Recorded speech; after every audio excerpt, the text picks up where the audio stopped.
윤석열 대통령 체포 적부심 기각, 공수처 수사 가속화 전망. 윤석열 대통령이 불법 체포를 주장하며 신청한 체포 적부심이 법원에서 기각되었습니다. 이로 인해 윤 대통령은 서울구치소에서 두 번째 밤을 보내야 했으며 법원이 체포의 정당성을 인정하면서 공수처의 수사가 더욱 속도를 낼 것으로 보입니다. 윤석열 대통령의 변호인단은 체포 적부심 심사를 앞두고 서울중앙지법의 모습을 드러내며 체포영장의 발부 과정에 문제를 제기했습니다. 변호인단은 공수처가 법을 위반한 체포영장을 청구했으며 서부지방법원이 이를 발부한 것은 부당하다는 입장을 밝혔습니다. 변호인단은 체포영장이 법적 요건을 충족하지 못했다는 점을 강조하며 적부심이 이를 인정할 것으로 기대했습니다. 체포 적부심은 이날 오후 2시부터 시작되어 약 5시간 동안 진행되었습니다. 윤 대통령의 지지자들은 법원 앞에서 적부심 인용을 촉구하며 목소리를 높였습니다. 그러나 법원은 윤 대통령 측의 기대와 달리 신청을 기각했습니다. 서울중앙지법은 윤석열 대통령의 체포가 구속 요건을 충족하지 않는다는 주장을 인정하지 않았습니다. 법원은 형사소송법 제213조항에 따라 적법한 절차로 이루어진 체포라고 판단하며 공수처의 수사권과 서부지방법원의 체포영장 발부 모두 정당하다고 밝혔습니다. 이번 결정으로 윤석열 대통령이 주장했던 불법 체포 논란은 상당 부분 힘을 잃게 되었습니다.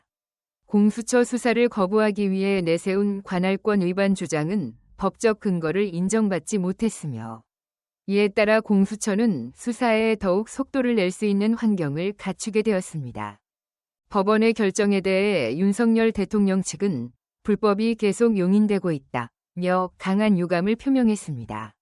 대통령 측 대변인은 끝까지 싸우겠다는 의지를 밝히며 향후 법적 대응 방안을 모색하겠다고 언급했습니다.